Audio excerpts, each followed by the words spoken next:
Hi, it's John Tolhurst here from Cruzbike.com. I'm the design director.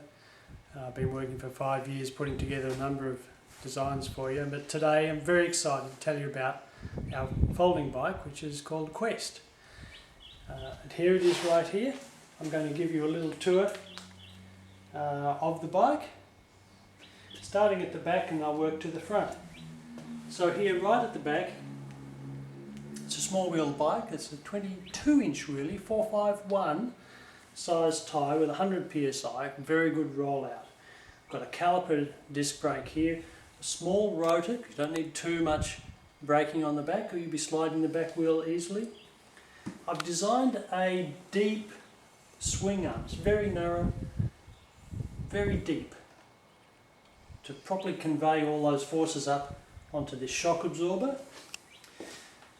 This shock absorber gives you suspension on the back. You can adjust it here by rotating and move the rear swing arm up or down to suit yourself. Coming to the seat, I've built adjustment in via this quick release. So if I release that, I can then alter the angle of the seat by moving these rods. So that moves it further forward. If I push that in, moves it further back.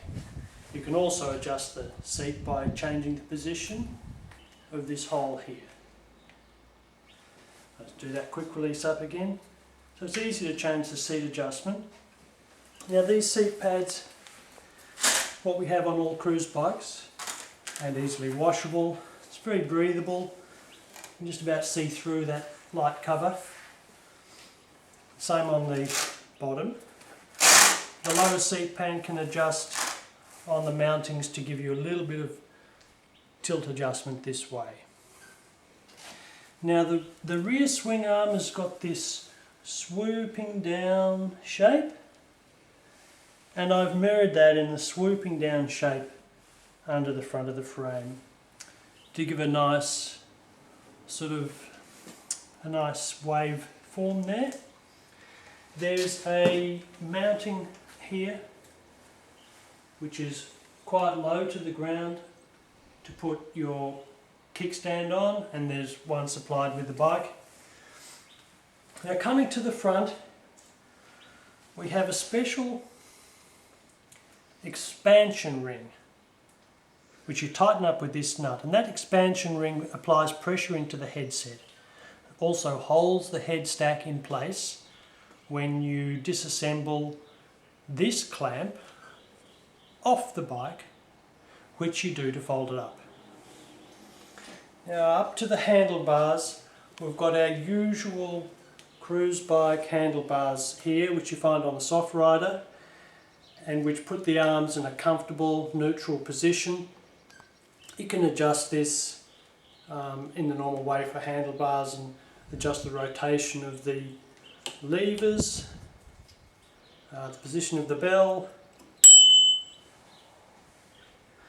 The cables come down behind the handlebar and then through the U shape of this telescoping front tube.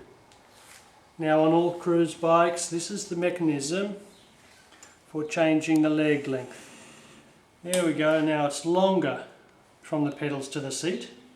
That setting there is that's about right for someone like me, 175 centimetres tall, 5'9" and a half, I think, or this way for someone shorter, and of course the other way for someone longer. Now on the front here we've got a short crank, 155. This promotes a high cadence of pedalling, and that just contributes to an easy learning curve on this front wheel drive system. The gearing I've chosen here is a 3 rings on the front, and the chain is on the middle ring at the moment. This gearing system will on the front, the 3 chain rings, is also going to cope with a larger size wheel when that model becomes available, and that's why it has the small ring. on a small wheel like it's fitted to this bike here, the small front chainring, you won't be using it, but it's there should you want to go to the bigger wheel version at some time in the future. We're using Microshift. Now a lot of you people will be familiar with Shimano, but Microshift here is a very nicely produced Taiwanese manufactured gearing system. One might say equivalent to Shimano 105 in its quality level and performance level. And the reason we buy that unit and not a Shimano is simply because our manufacturing in Taiwan means we can get a shorter lead time, and it just seems to be less trouble for us picking up these components, and the price is also very good, which we can pass on to you by keeping the price of this bike comparative to others.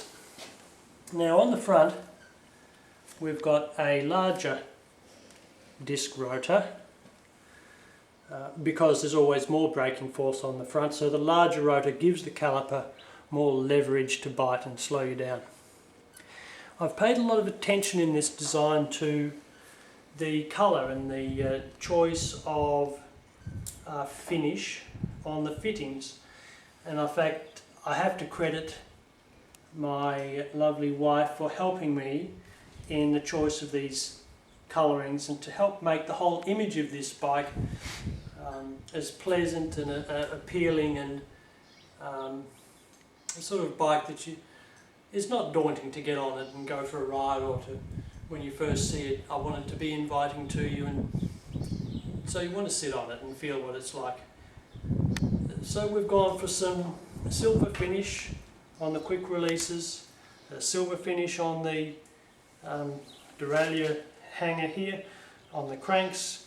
We're using these pedals with an alloy centre and seal bearing unit.